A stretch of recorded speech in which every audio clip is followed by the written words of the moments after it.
pagsuporta kila Donnie and of course iba ko pong friends na nandito. Sana panoorin niyo po ito and mag-enjoy kayo. Thank you so much! Yes.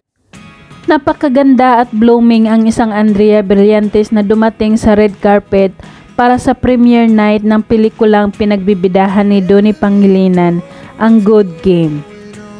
Dumating si Andrea para ipakita ang kanyang suporta kay Donnie at iba pang mga kaibigan niya na kasama sa pelikula.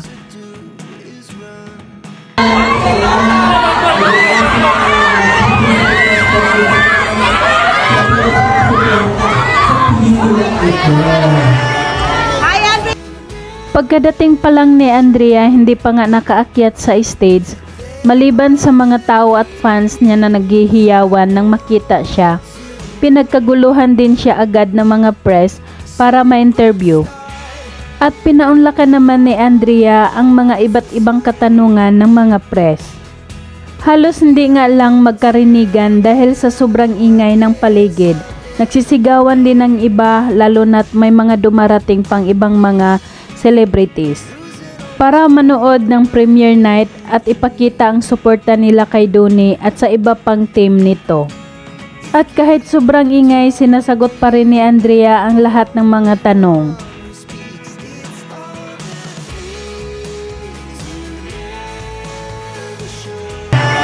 Hi Andrea, congratulations to Senior Andrea Brillantes! Nandito rin siya para sa suporta. At narito naman ang pasasalamat ni Donnie Pangilinan sa mga lahat ng sumusuporta sa kanila. That was the longest to do. So thank you guys so much. Love you all. And sana, yun nga, may enjoy nyo. Maraming salamat. Thank you.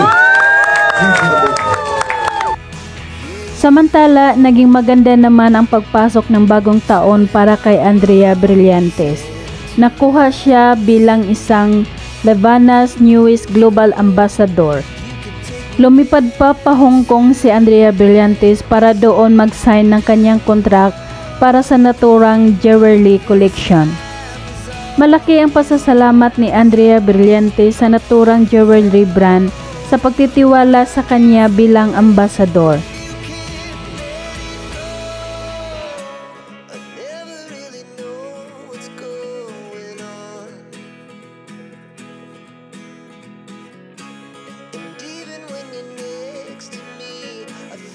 Pahabol update naman sa kaganapan nung last punta ni na Andrea Brillantes at iba pang kapamilya star nung Sinulog Festival sa Cebu.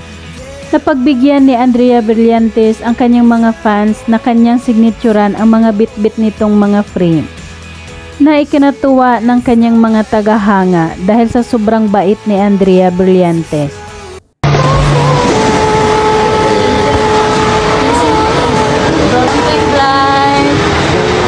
We love you.